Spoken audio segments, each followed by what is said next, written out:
okay, maybe today AI is not going to impact us, but what about in 4 years' time? What about in 5 years' time? So we need to constantly be researching. So digital transformation has changed the way business analysts work. We need to be more aware of those technologies that are coming up. Before digital transformation became a big thing, business analysts could just be generalists. They could just be happy to know one thing and just work on that, and that becomes their specialization. But now, with digital transformation, we need to be aware of how these different emerging technologies can impact us as a company. Welcome to the Inside Business Analysis podcast. I'm your host, Tanner Jacobs, and today I am joined with Vivienne. How are you doing today, Vivienne? I'm fantastic, Tando. How are you doing? Yeah, I'm doing well. Thank you so much for being on the podcast today. Well, thank you for having me. And it's even better. The sun is shining today, so it's a good day. The sun makes all the difference. Yes, it does. It does. The weather makes a difference. For me, it does. I can imagine, yeah. So brief, just, for the people listening, briefly tell us who you are and what do you do? Oh, so hello everyone. My name is Vivienne Onwuocha, and I am a business analyst. I've been working as a business analyst for over 15 years now. I know it's kind of long. And as part of, in the course of my career, I've actually worked on multiple digital transformation projects across the globe. So my work has taken me to Asia, to Africa, to Europe, to America, and I love what I do because I love traveling as well. So it's a win-win for me, and helping organizations to implement technology solutions to kind of help them to improve their profits or to streamline their processes and basically to improve their bottom line. That's me in a nutshell. Yeah. Do you know what? I think you've just unlocked a new, at least in my mind, a new benefit or attraction to the business analysis profession, and that is travel abroad. No, it is. I love to travel. So I've gone to places like Singapore. I've gone to India. I've gone to Nigeria, where I'm originally from. So it's, again, like I said, I love traveling. Help working on global transformation projects has given me that. So I've traveled, seen the world as well, doing what I love doing. I love what I do. My background is I'm a financial accountant. I'm a qualified accountant, actually. All right. Yeah, so I did all my qualifications and everything, but I just didn't like the mundane number crunching. Number one, I didn't like the fact that I was always the ethnic minority in the room, and I thought it would be different on the other side, where I love technology. I love to understand how systems work. And so I thought it would be different. And then I went on the other side. So I kind of jumped ship. I did an SAP certification program, got on an SAP project, started working as an SAP consultant. And I was still the ethnic minority in the room, the only female in the room now as well. However, but I love what I do because no two projects are the same.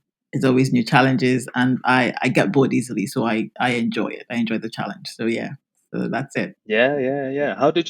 How did you find out then about business analysis whilst you were doing the number crunching? Oh, so I found out about business analysis by mistake, believe it or not. So basically, like I said, I left accounting. I said becoming an SAP consultant. So I did the configuration. So basically, I was the one that I'll be in the room to understand the requirements, but I'll build the system for the client. And then I was on this particular project, and I had this person that was supposed to be the middleman, right? And it was kind of frustrating me because he wasn't even giving me the right requirements. I kept like, what are you doing? What's your role? He's like, oh, I'm a business analyst. I'm like, what does that mean? What does that even mean? He's like, oh, well, I'm the one that's understanding what the business wants, and I'm telling you what the business wants. And I'm like, well, you're not getting a very good job about it because you're telling me the wrong things. However, I initially dismissed it as, well, I don't even understand what this person is doing. But then he now showed me a process map, right? And I was like, how did you do this? For me, I was just awed. I thought this was magic. Like, how did you? This was like, I understood the process just by looking at that map. And he kind of made it look like it was some really difficult thing to do. But I like a challenge. So I went and started digging into it.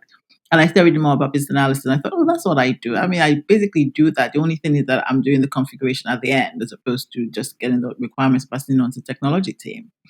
And so I went and I did a course in business analysis, which was a good thing I did that because I worked as an SAP consultant at the time. I was like doing the configuration, like a functional consultant. However, by the time I did the business analysis course, I was actually heavily pregnant. So after I had my second child, there was a recession. and they were looking for SAP business analysts. So they were now no longer looking for functional consultants because a lot of our functional work had gone abroad. They were looking for people that could speak the language and that could be that middle person. And so, hey, here I was. So I said, well, there I am. So, and that's how I then transitioned into the SAP, the BA role initially as an SAP consultant or an SAP subject matter expert. Then I've then been exposed to other projects that are not necessarily SAP. So that's how I joined into business analysis, the world of business analysis, and I'm loving it. I'm still loving it. Yeah. Yeah.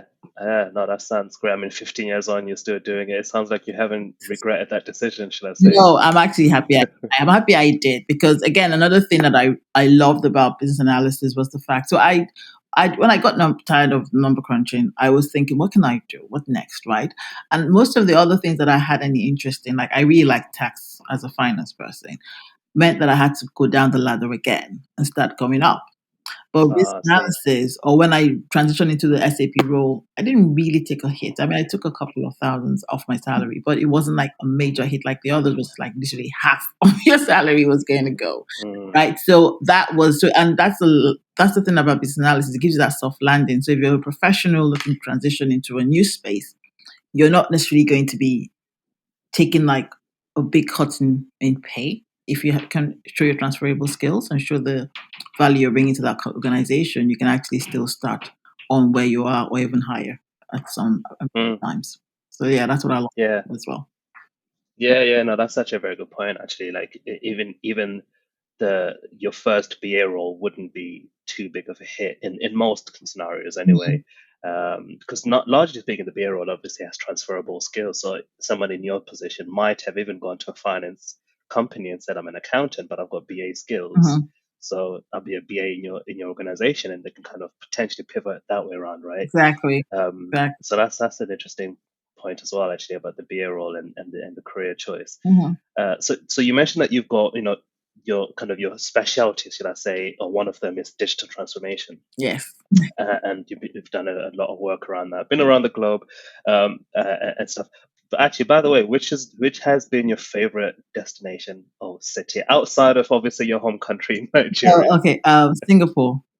Oh Wow. God, I love Singapore. I went to Singapore and I came back and I said to my husband, "Can we move?"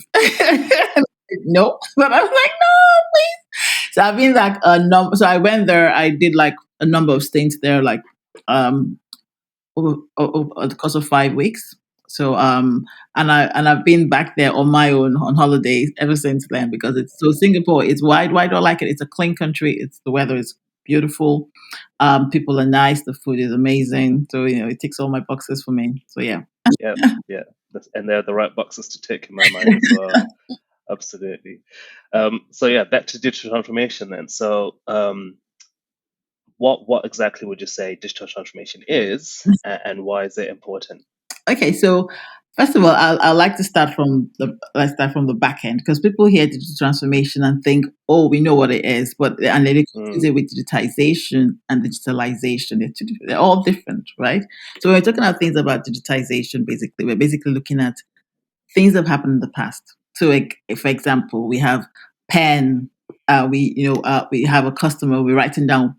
We have a pen and a paper. And we're writing down what what the process is, what the customer wants, and then now we're looking to put that into some sort of spreadsheet. So that's digitization. So it's happened in the past. We had this thing that we now want to put it in some sort of um, document repository, for example. And it could be Excel, it could be something as basic as that. So that's digitization.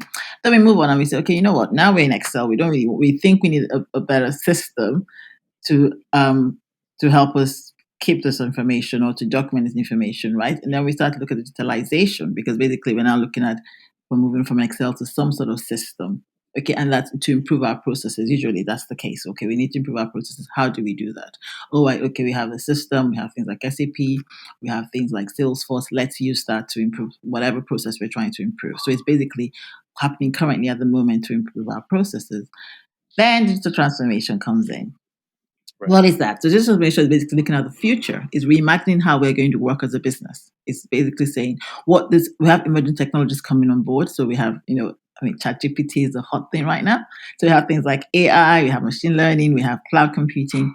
How is that going to impact us as a business? So it might not even impact us now, but in the future, how is that going to impact us? We start to think about that. How do we start to transform our business to just especially to make sure that we're serving our customers' needs, we're improving our products, and basically improving our profit line. So that's what this transformation is about in a nutshell, in baby language, I guess. I've tried to Mm. simplify it.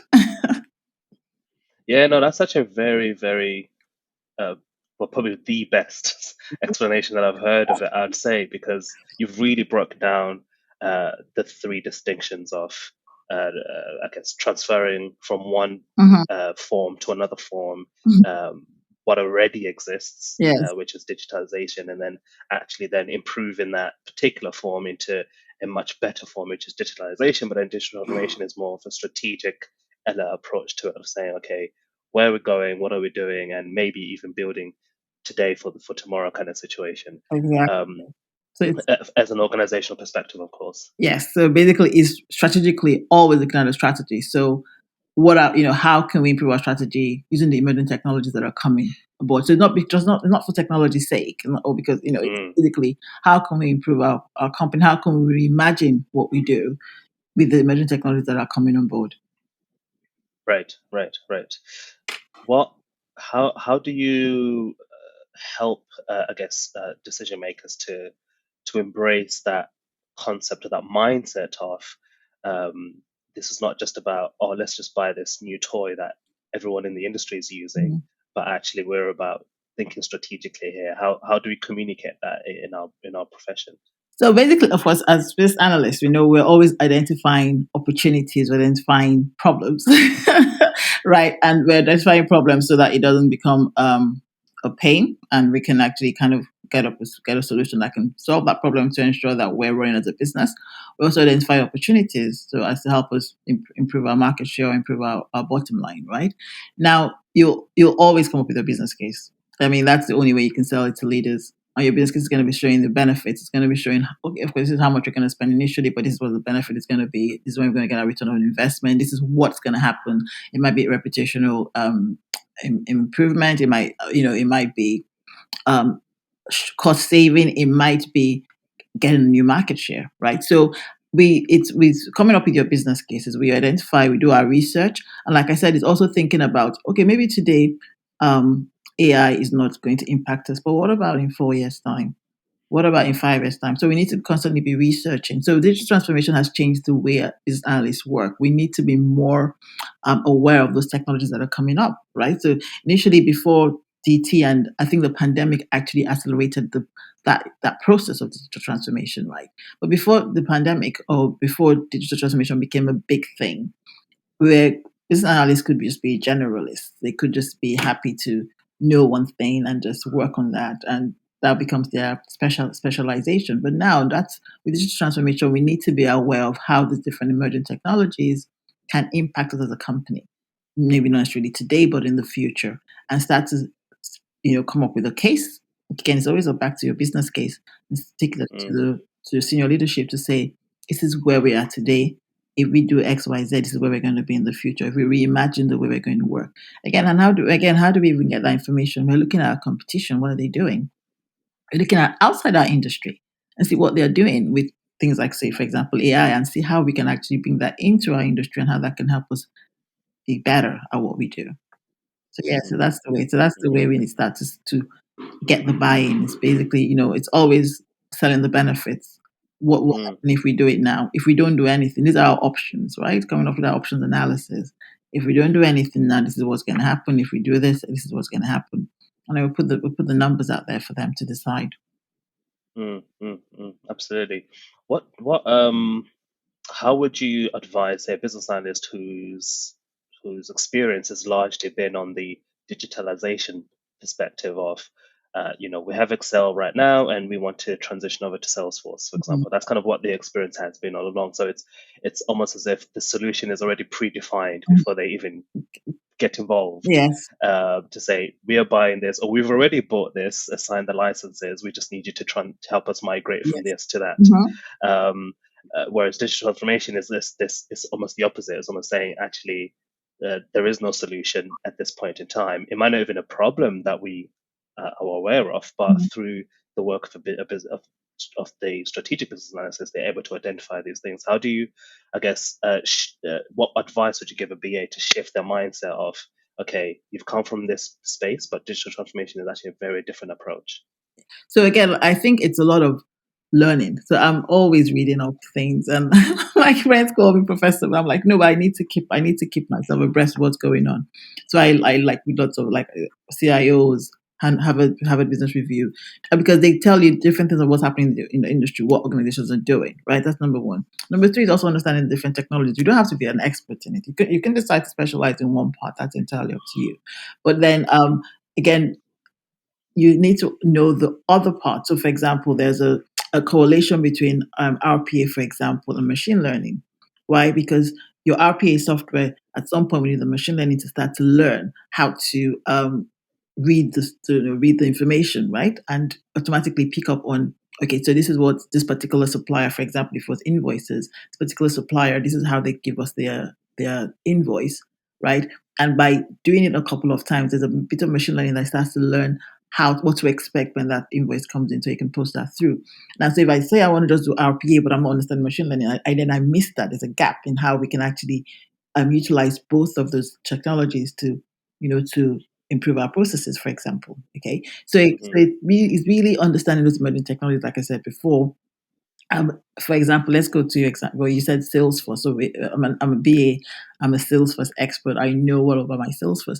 However, now we know there's cloud computing. So maybe the Salesforce we had was on premise, right? So my server, it was we had it in our organization. We're paying for a huge server database or whatever it is.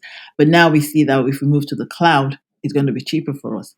So it's for me to start to think about, okay, what are the benefits of having it in the cloud? What are we saving? What are our cost savings? Compared to what we're doing now. Why in the cloud is quicker? It's global. Anybody around the world can just have access to it. You don't have to be in the office. Those kind of things. It's kind of advantage. yeah. But by understanding that, you can then take it to your IT guys or your CIO, wherever it is, your sales director, to say, okay, I know right now we're paying on premise, but if we move to the cloud, this is how much. This is our savings. This is the benefits of moving to the cloud. We can quickly pivot if anything happens, because it's now no longer us being responsible for our servers. We're having to pay somebody else to take care of that, etc., etc., etc. And I mean, if we're saving money and if it's huge savings, and the benefits obviously outweigh the cost, of course, then the sales director will be on it. So that's how you start Hmm. to move, start to change that mindset. Is trying to understand, okay, we have Salesforce, but Salesforce, Mm, what is their next? What is their next giving? Oh, they have Salesforce mm, on the cloud. Why? What's the cloud? Oh, I know we have people saying to us, oh, it's a public cloud. Our data isn't secure. But then there's a private cloud. And look at it. Okay, what's the difference between public and private? As an organization, where do we stand? Do we really, is our data? I mean, because it's still secure in the public, but obviously hmm. it's susceptible to hackers a lot higher than if we had a private cloud. You compare the prices and see if it's depending on the type of organizations we're working in. So I worked in an organization that was a financial services organization, and we had looked to go to the cloud. And at the time, my recommendation was, no, let's not move to the cloud. Why? Because that particular product was not secure enough to keep our data safe.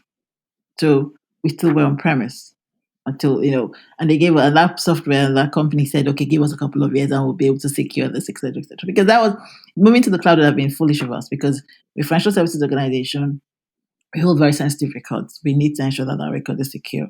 And they didn't have a private cloud yet as well. So we couldn't even go down that route, right? So those are the kind of things you need to start to educate yourself. So it's not about, oh, I'm a Salesforce expert and I know what I'm doing. No, it's about educating Mm, yourself.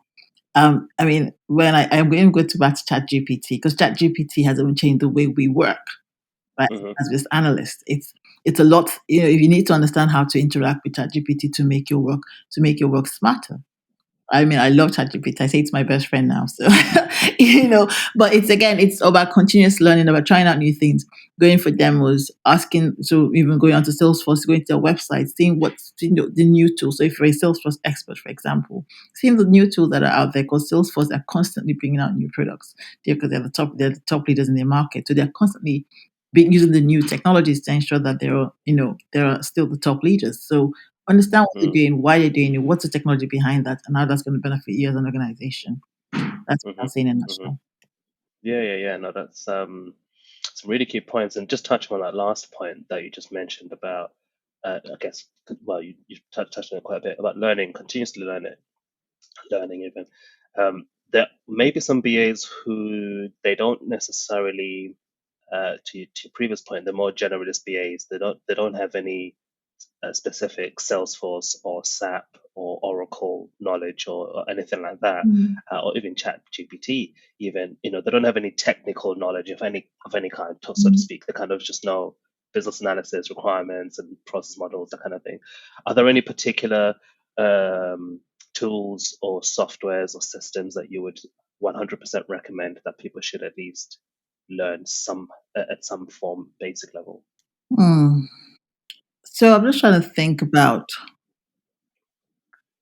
Right, I'll give you. So for me, I go to websites and I try to see if there's any demo, like Mm, if there's any free demos, like free downloads, right, that I can familiarize myself with, uh, mm, and get used to that. So I don't know if Salesforce do any. I know Salesforce have they have an academy, and most of it is free, right?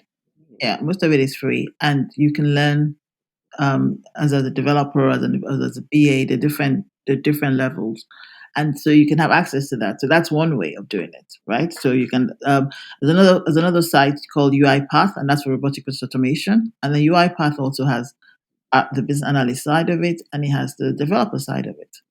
That's already two. So if you wanted to be a robotic process automation expert or specialist, go into UiPath, and it's free. You're not paying for it. It's just your time, right? So you go into the UiPath Academy, and they tell you.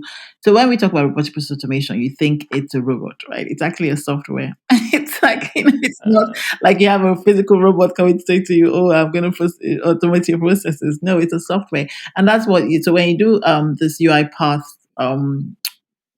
courses, it teaches you like you see it. You see, oh, okay, that's what it is. It's just a software, right? And you can go down the developer path.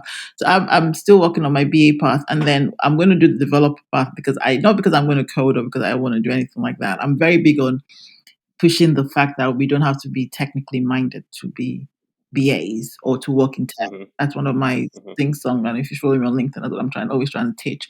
But mhm, because it's always good to see, because I'm very curious to understand how we actually build this software. And for me, it's so I can also challenge when I'm working on a project. When a developer is saying to me, "We can't do that," I'm like, "Oh no, yes we can. This is how we can do it." And they're like, "Oh, okay, oh yes we can." So just from my mm. own knowledge as well. So again, so Salesforce is a good one, and UiPath is another one for you to then get abreast with software or see how the software work. And now we have lots of cloud. So now we have lots of cloud based solutions, right?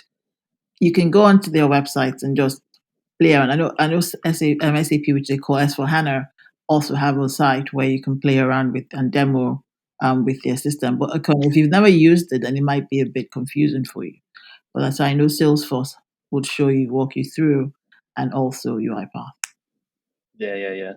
Do you know, on that point of continuous learning, I also embarked on a journey towards the end of last year on learning about APIs and SQL specifically. Fantastic. And yeah, no, honestly, now that obviously I don't know everything, but I know enough to kind of have a conversation about it and Mhm. to kind of start using SQL.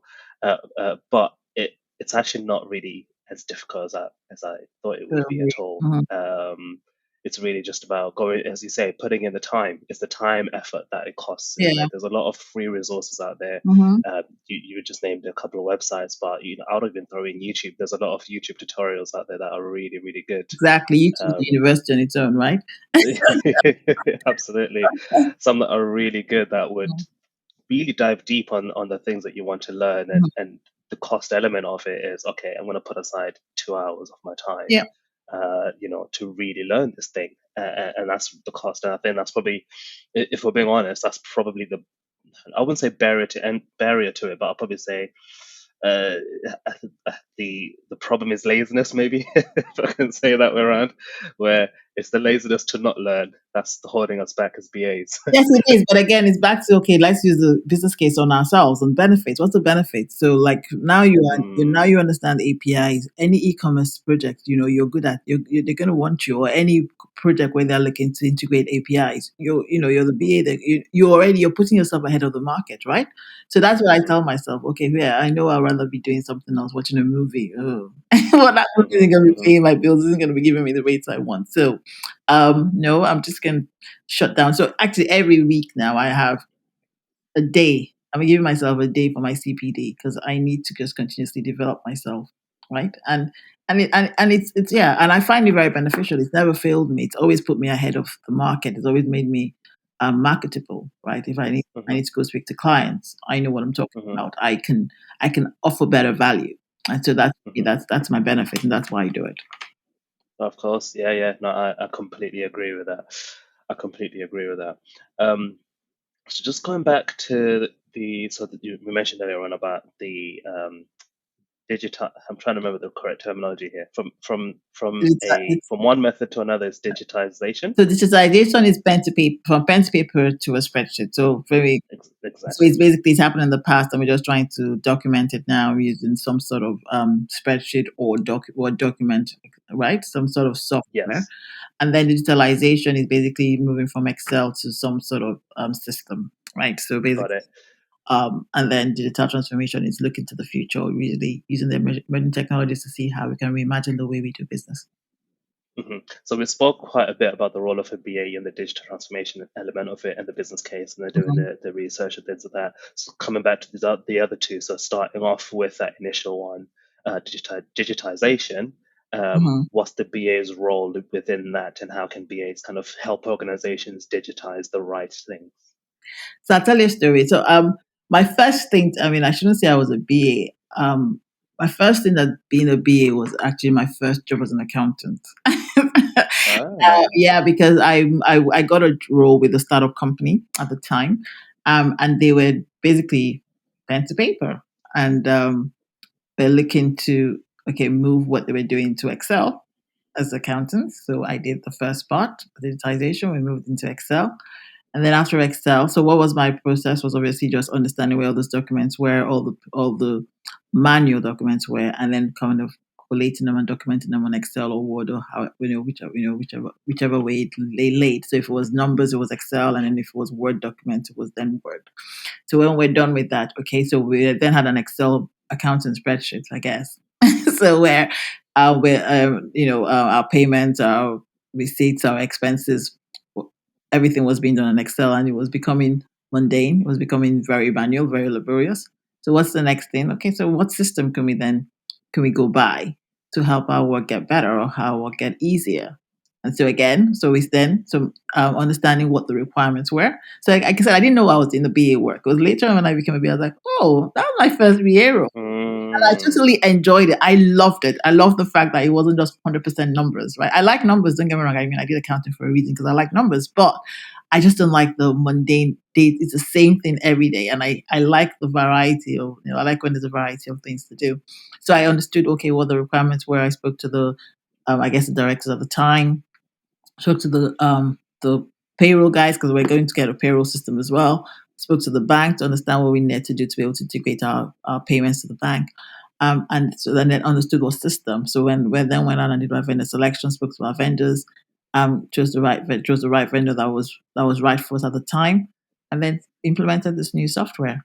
Okay, so that was mm, again as a BA, you're always the person driving the change, aren't we? So we're the change agents, aren't we? We're the ones understanding what the problem is and then coming up with the right solution. So I was the accountant at the time. I didn't know I was a BA, mhm, but I did all mhm, that BA type work to get the right solution and basically implement that and worked with a vendor we selected. So we didn't have a developer team. We just went with the vendor, told them what we wanted the system to do for us, and agreed with that, and then and implemented that with them, and they did the testing. Again, I didn't know it was UAT. I was tested it with myself and the team, and once we're happy, we went live.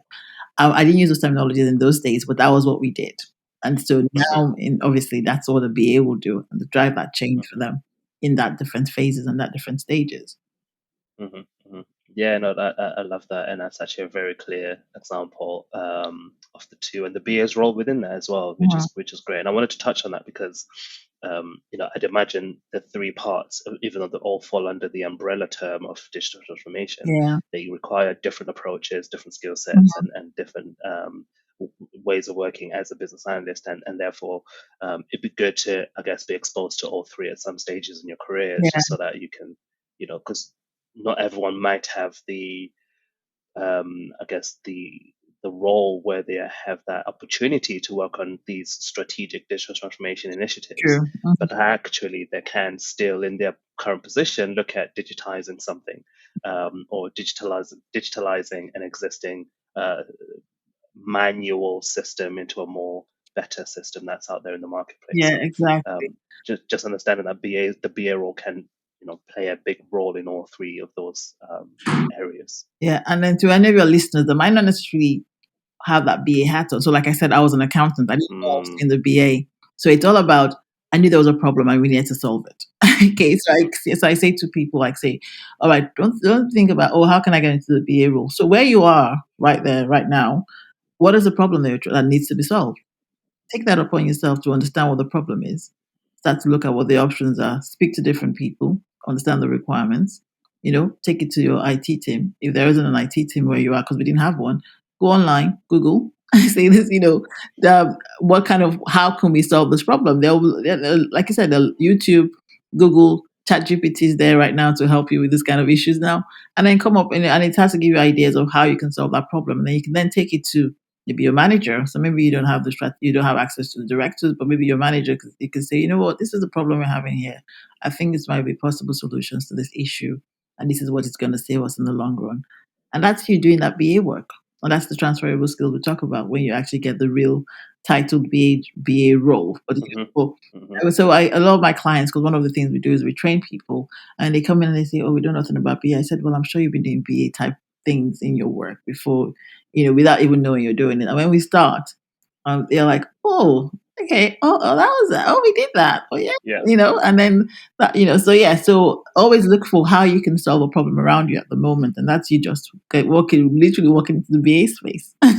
yeah, yeah. Absolutely, absolutely. So just that's quite a nice segue then into what the work that you're doing at Slingstone Business Consulting. Mhm. So could you just, because you're the founder, right, of I'm the Slingstone founder, Business yes. Consulting? Um, Yeah, so I like to say this story because Stingstone was founded on the back of me just being tired of being the only ethnic minority in the room. Uh, right. Again, it was a side hustle, set up as a side hustle. Because again, I would meet other ethnic minorities, but they were blue collar workers, and they were unhappy being blue collar workers. Mm, So I haven't got anything against blue collar works, but or blue collar working, but they were always unhappy, and they were master holders or PhD holders. And so when I'm speaking to right. them, I'm like, okay, so why are you here? And they're like, oh, well, we've tried and no one's, we couldn't get into the marketplace. So obviously we need to pay our bills. So we're doing this. And they just say, bothering me a lot because, I'm like, okay, so these are intelligent people. So why aren't they getting into the market space? And I started praying about it because, I prayed and, and I got this word, like when people suffer from a lack of knowledge. And I'm like, huh? Well, they're knowledgeable. They know what they're doing. But I kept wondering about it, and then I realized that fair enough. So because of the way, again, some of these people are migrants, because of the way the education system is back in Africa or back, like 'cause I'm from Africa, we have taught to regurgitate what we're told. We're not taught to think about applying what we're told. So most of them would come and theoretically tell you, as opposed to show you how they've done it. Okay, so obviously that's why they're not getting into the market space because you're going into an interview and you're saying, oh, rather than saying, so as a business analyst, I understood there was a problem. You're going to say, oh, business analyst is somebody that's a middleman. You start giving us theoretical Yeah. definition. And so I said, okay, how can we even solve this problem? How can we start to teach them how to apply their skills as opposed to theoretically telling me what it is? And so that was how Slingstone was born. Why somebody's like asking the other day, did you call it Slingstone? Because it's a biblical term where David faced his giants. So these people, because most of them have had no's, their confidence level is very low and they don't think they can do it. It's all about facing your giants. And so we teach you how to basically apply what you know. So when you get to the organization, you hit the ground running.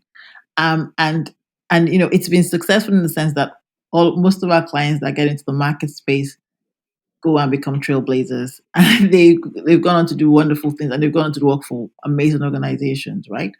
And so again, like I said, it was a side hustle. But then post COVID, I kind of thought, you know what? My purpose is to empower people, and Mm-hmm. you can't do it as a side hustle. You need to focus on it and need to help people, because there are people that you're helping, people that you're breaking. And one of my things is to eradicate poverty, and Mm-hmm. financial poverty is one thing, and that's what I'm trying to help with people, because obviously BAs earn well and they can financially Mm-hmm. take care of themselves and their family.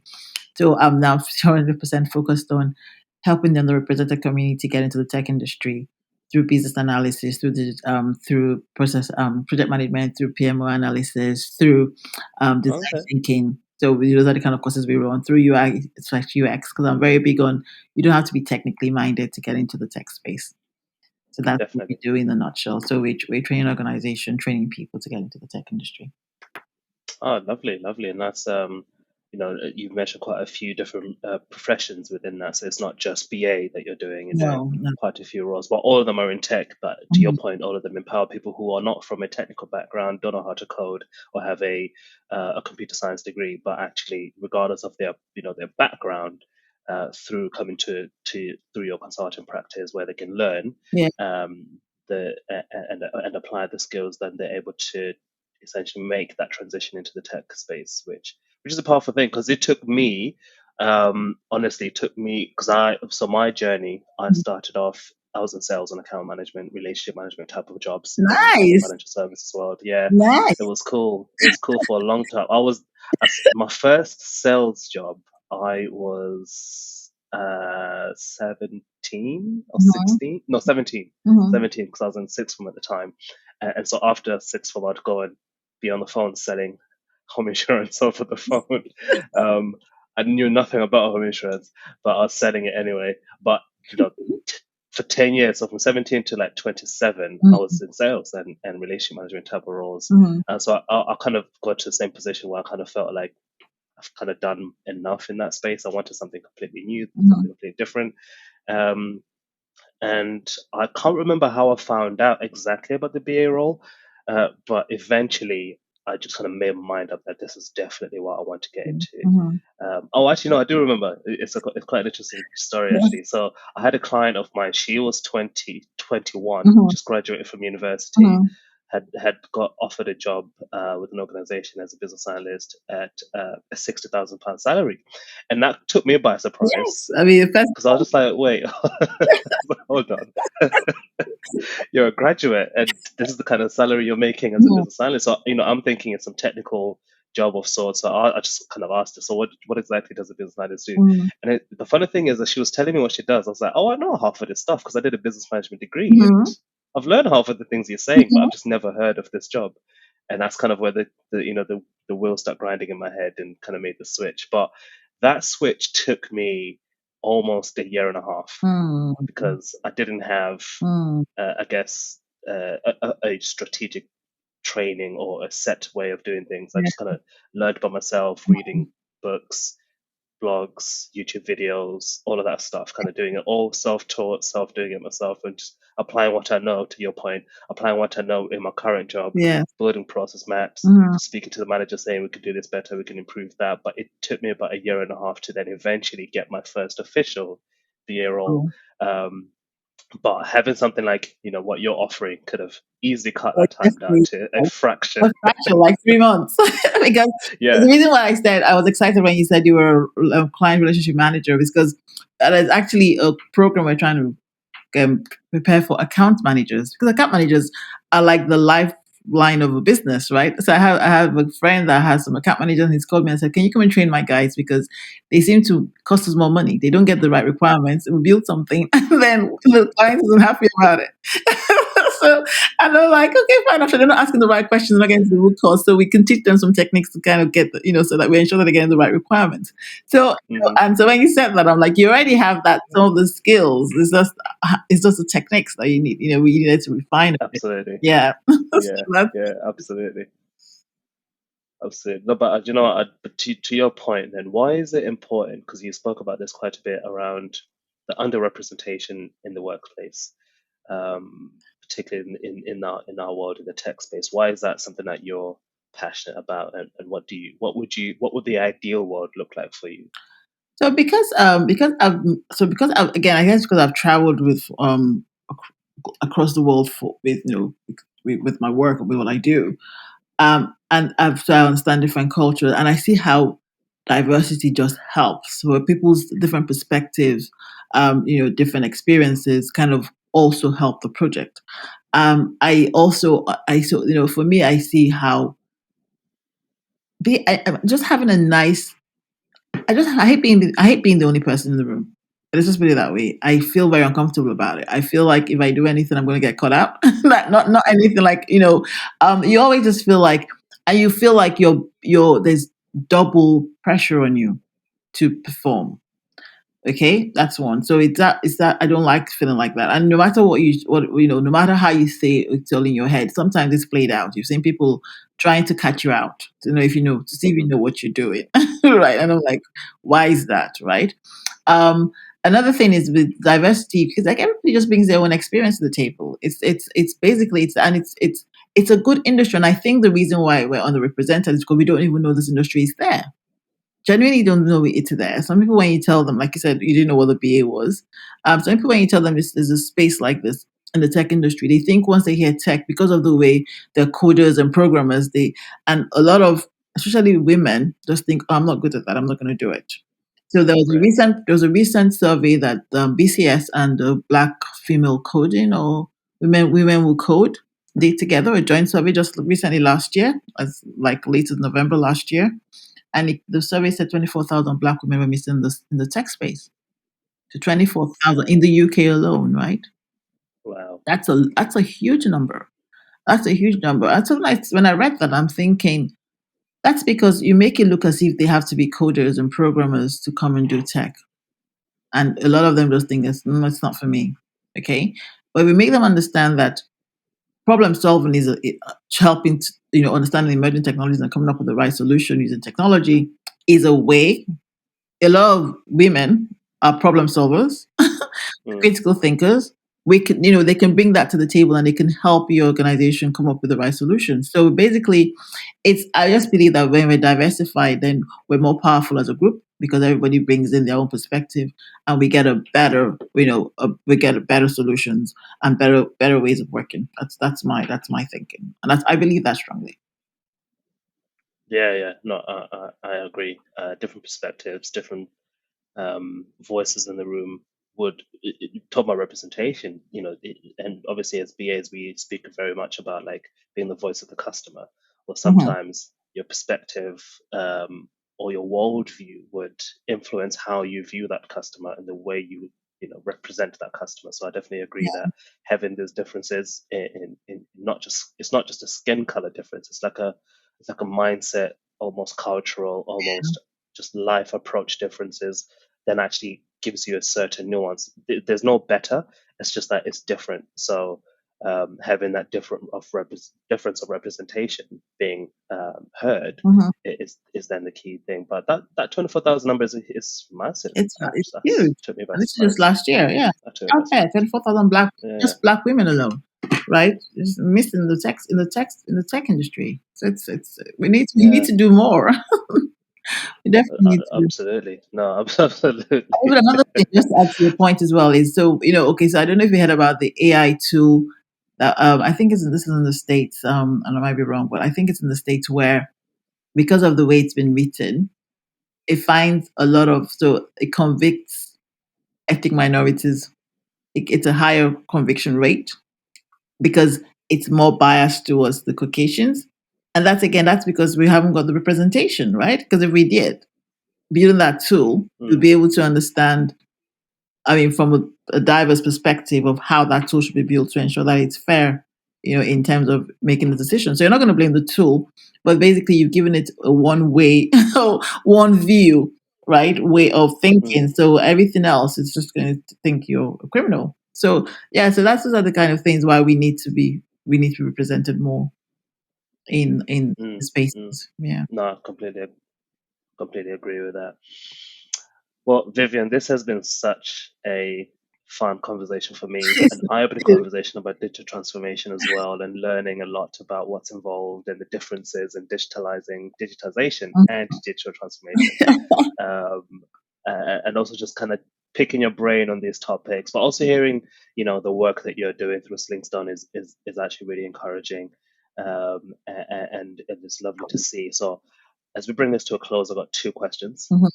The first question is if people would love to kind of connect with you and learn more about, Slingstone, and get that support that they need to make the transition into tech, or ask any questions about digital transformation, what's the best place for them to do that? LinkedIn. So my platform is LinkedIn.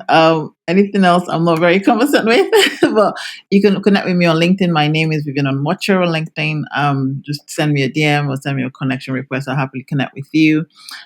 Yeah, that's the best way to reach me right now at the moment. Yeah, it's via LinkedIn. Cool. Or go on my website and Yeah, I'll put that. send me a contact. So our website is www.slingstoneconsulting.com. Again, just send a contact form to us and then I'll get it. Cool. I'll put the links in the show notes for this one as well, Thanks. for those two links, your website and your LinkedIn profile. Mhm. And the final question is there anything that you'd love to live, as just based on what we've spoken about today, any final words that you just want the people to kind of have, this is the golden nugget takeaway sort of thing? So I know people out there say, oh, well, business analysis with everything going on, is that even going to be a role in 10 years time? And I want to say Mm, yes, it is. It's probably becoming more critically a critical career path or more critically needed in organizations because the transformation is going to keep going. It's going to continue. And the organizations need business analysts to help them identify that opportunity or problem, analyze those opportunity or problems, elicit the requirements, work with the tech team to get the right solutions. And that's something that will keep happening. We're getting better. So if you're thinking, oh, maybe I should do something different because BA is probably going to die in 10 years' time, no, it's not. Why? And why am I so sure of that? Because the core skills that people that are being required right now are the skills that we have, the soft skills: communication, critical thinking, problem solving, negotiation, facilitation. Those are our core skills as a business analyst. So it's we're getting. I just know that this profession is getting stronger now. University, I mean, like 20 years ago, universities were not even offering it. Now universities are offering BA as a course because of, yeah. So it's and that should tell you something because it's becoming it's much needed in organizations, and a lot of digital transformation projects are failing because they don't have a BA on the project. I mean, recently I spoke to a change manager the other day, and she was saying to me that she was really worried about the project that they're about to go live with because there was no BA. I said you can see the gaps mm, already. Okay, you can see the mm. gaps already. And when organizations think that, oh, we know what we want, no, you don't, because you don't understand the technique to get to the root cause of the problem. You haven't even identified the root cause of the problem. So you think it's just getting a new shiny toy, and you're just replicating what you already have in a new toy, and you still have the problems because you haven't eradicated the problem. You haven't actually understood what the root cause is. So if you're thinking of getting into the BA space or even getting into the tech space, and you're thinking, I'm not a technical person, I don't have a coding background, there are multiple ways of getting to the tech space without having to have any of those things, right? So a BA is one, project management is another, UX UI is another. Even being a digital marketer, you don't have to have any coding background to get into that spaces. So please, I guess get away from that limited mindset to think I'm not worthy to be in the tech space. The tech industry is a big market for everyone with different types of skills. Just identify your skills and then start to go down that path. That's my final word. Thank you. Thank you for that. And I think that is a perfect final word. And I'll co-sign it and say yes. I also believe that the BA role is not going anywhere. In fact, if anything, it's getting much more critical, to your word. And Mhm. so, completely agree with that. But thank you so much, Vivian, for your words of wisdom. Thank you, Thando. thank you for sharing everything that what your thoughts are, and just kind of opening up about your journey. And thank you for being on the podcast today. It's been such a pleasure having you. Thank you for having me. I've had a fantastic time, actually. Honestly, it's been good. Awesome. Glad to hear it.